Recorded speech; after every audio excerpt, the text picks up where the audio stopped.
At least 27 people have been killed, many of them young girls, in flash floods in the U.S. state of Texas, with 27 still missing.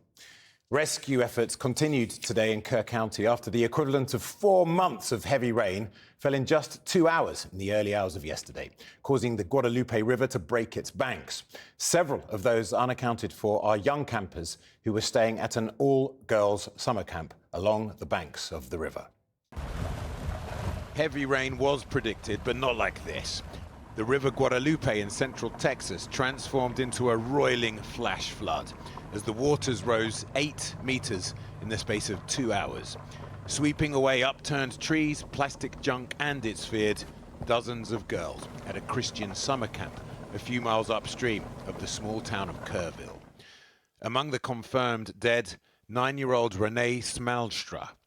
At least 20 of her friends are thought to still be missing. It is a terrible wait for families and friends. Billeted at a local primary school, now a makeshift reunification center.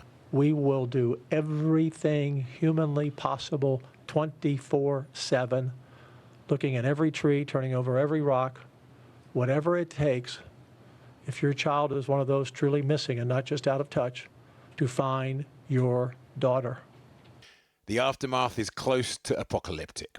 Residential streets completely submerged, car roofs barely recognizable under the free-flowing waters.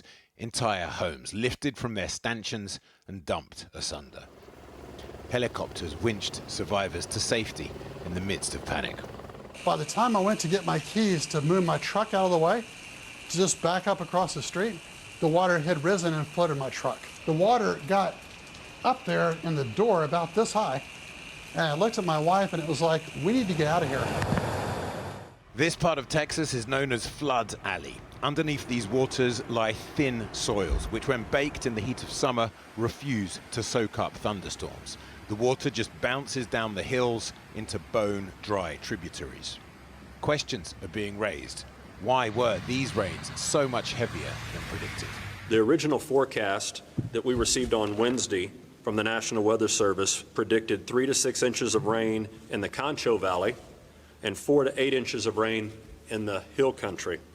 We worked with our own meteorologists to fine-tune that weather statement, and as many of you know, and many of you in broadcast journalism and meteorology, you can go back and look at your own forecast, and the amount of rain that fell in this specific location was never in any of those forecasts. Extreme weather events like hurricanes in the U.S. Deep South and fires in California are getting more frequent. It's getting harder to forecast what will happen and where. The vast majority of scientists agree that climate chaos is accelerated by humans burning fossil fuels and increased carbon and methane levels in the atmosphere. But at the same time, the climate skeptic Trump administration is cutting funding and staffing at the National Weather Service and NOAA, which conducts climate research. President Trump yesterday promised help for the communities affected. Central Texas, his MAGA heartland. We're working with the governor. It's a terrible thing. More heavy rainfall is expected. And while the river waters have begun to recede, the ground is sodden.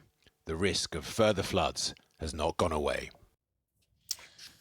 Well, a short while ago, I spoke to Washington Post reporter Arelis Hernandez, who is in Kerr County, and I began by asking her how bad the situation is on the ground.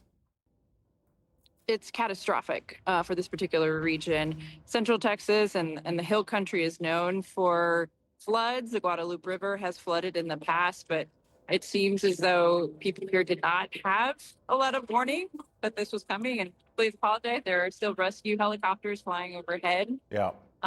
And people woke up in the middle of the night to rising water all along the Guadalupe River. So where I am, as well as upstream from here, more than 800 rescues were conducted throughout since yesterday morning into today, and those efforts are continuing, waiting to hear whether they will indeed turn into more recovery efforts. So far, I believe 27 is the death toll, and there's still about 24, more than 24 child campers missing.